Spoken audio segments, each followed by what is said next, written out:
So here, Magnus played a very bad move, but I don't blame him because one of the best moves is impossible to find.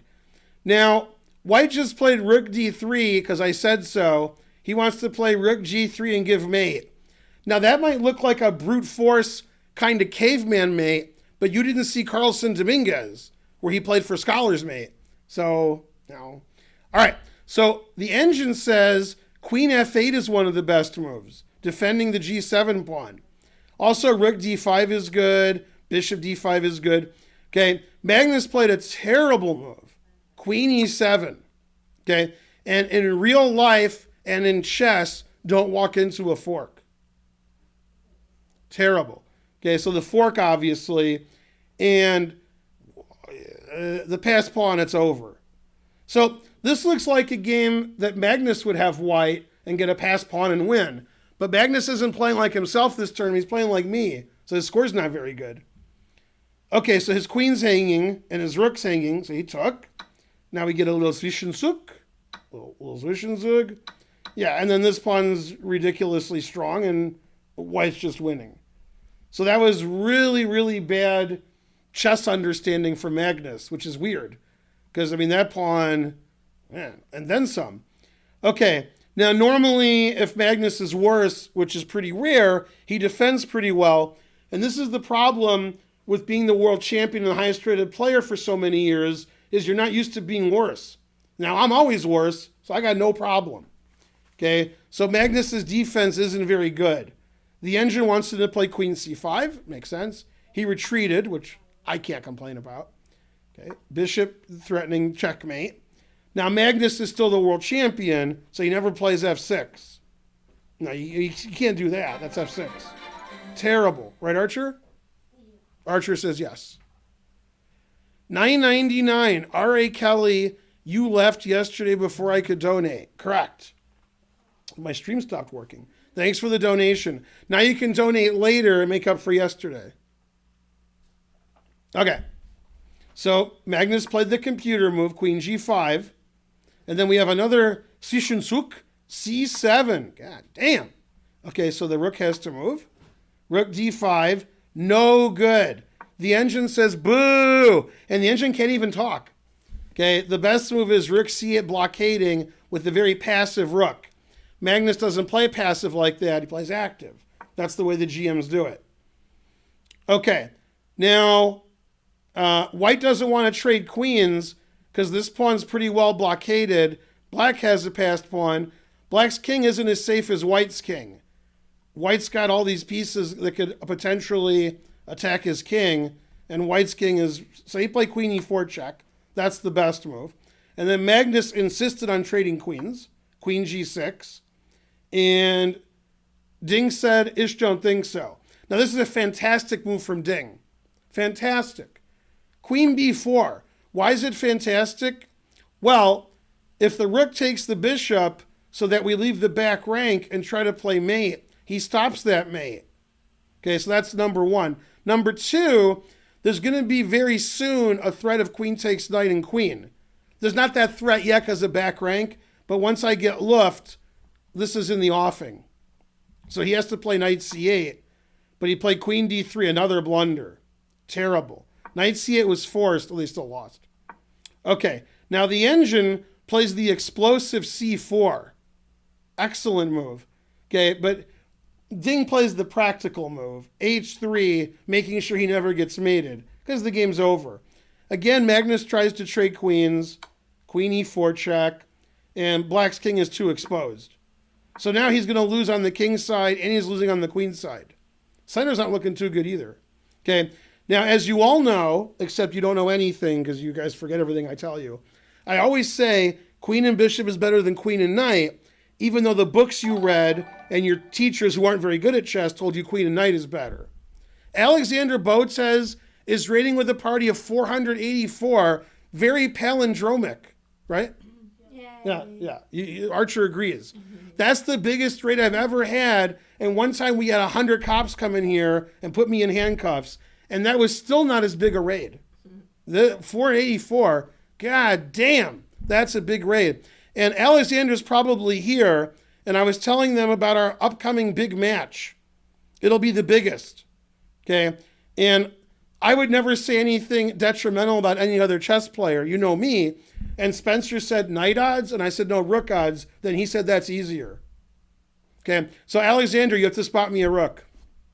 Spencer and I agreed. All right. Now it's okay if our match gets out of hand, then Archer will take over. And if Archer beats her even worse than I do, then we'll have Karen take over. And then, if worse comes to worse, we can get Holden or Glory B here. One of them. Yeah. No, she would crush me. What? Yeah, you will need it. Well, that's right. I want another rook. Yeah. See, what Alexander doesn't understand, which she will now, I was trash talking before her grandfather was born. Bam. Right? See, I got her good. Okay, and if Karen's too good for Alexandra, we'll get somebody her own strength, Magnus. Then we'll get Magnus in here as the guy, yeah. And then she won't have any trouble with Magnus, that's for sure. Man, Ben's chat versus Botez, is it the same chat? She rated me. It's the same people. Audience is too young to remember it. Always repeat, Alexander, always repeat.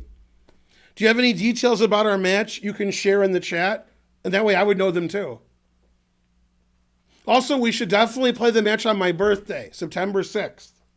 That's your best chance of winning because I'll be older then. Right? Yeah. Then when she blunders her queen, the Botez Gambit, it'll be a birthday present. You're still waiting for chess.com to see if we can do the homepage. All right. Man, if we wait for chess.com, I'll be 100 before we play our match. God damn. Output Coupler giving a sub to Alexandra Botez. All right. September 6, 1831, close.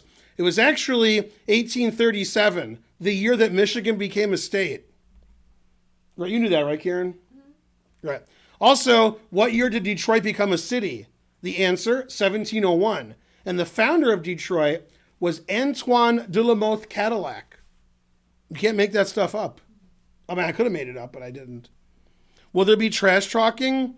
I mean, there should be. Yeah, Alexander says there's trash talking. Yeah. Mr. Detroit, correct. Oh man, she's already trash talking. Repeating my old stuff. What about my new stuff? Also, what's old and forgotten is once new again. Okay, back to the Magnus bashing. All right, so here Magnus was afraid of this pawn and afraid of getting mated, so he did a 2-for-1. He defended c8 and he defended g7. He played queen d7. Reasonable. Now, Ding Liren is a big fan of my stream. All he does is watch my stream. In fact, he almost didn't play in this tournament because he knew he would miss one of my streams. So that's how dedicated he is to chess. And so he knows always retreat.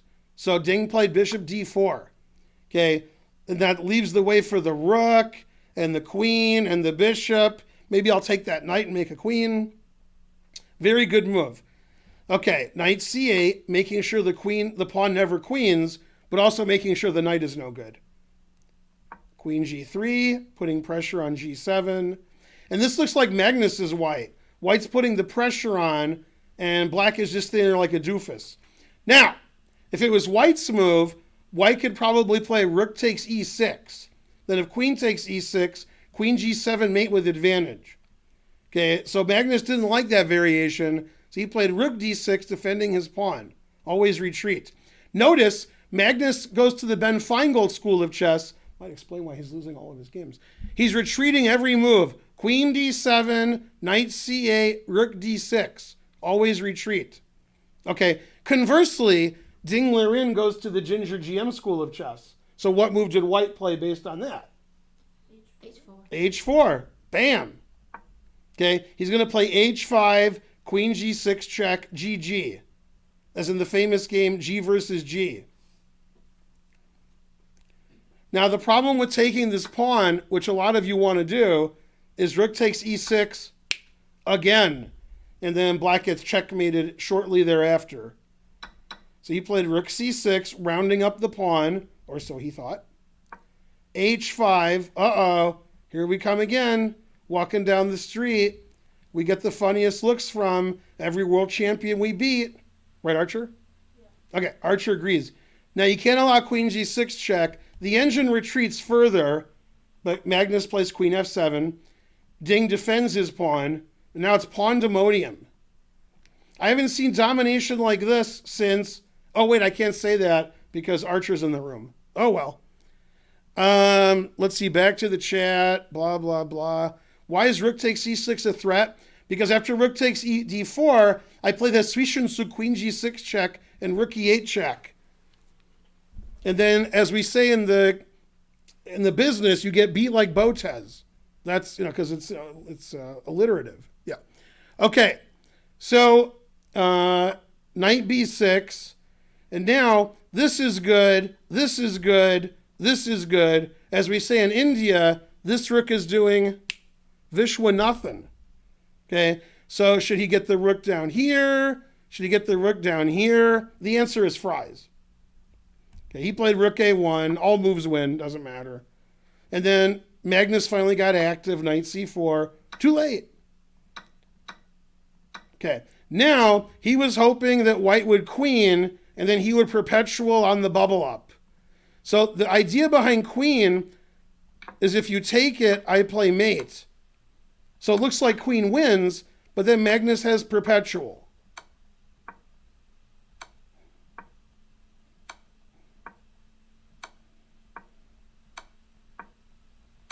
Okay, etc., mainly etc. All right. So Ding didn't fall for the banana in the tailpipe. Instead, as Maurice Ashley so aptly put it, he sacrificed his queen.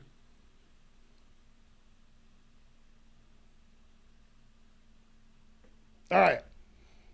And my engine, which is the chess.com engine, says after queen takes g7 check, white is plus 62. Pretty interesting. Okay, and then you promote with check. Now, the idea isn't to take the rook because, once again, there's these perpetual checks. The idea is to checkmate the king because we got a queen and a rook against the king. And after here, white played a very accurate move, queen d8 check. The idea is if king e5, queen d4 is mate. That gives white the advantage. Also, if king g6, queen check with the skewer, then everything wins, but I would play rook g7 check, but it doesn't matter. Okay, and then everything's mate or wins. There's a quicker mate, it says, with queen g8, which I didn't see, and then mate. I was too busy winning the queen. All right, after queen d8, Magnus resigned. And actually, that seemed like Magnus was white. White got a pass pawn in the 7th rank, played on both sides, and black couldn't do anything.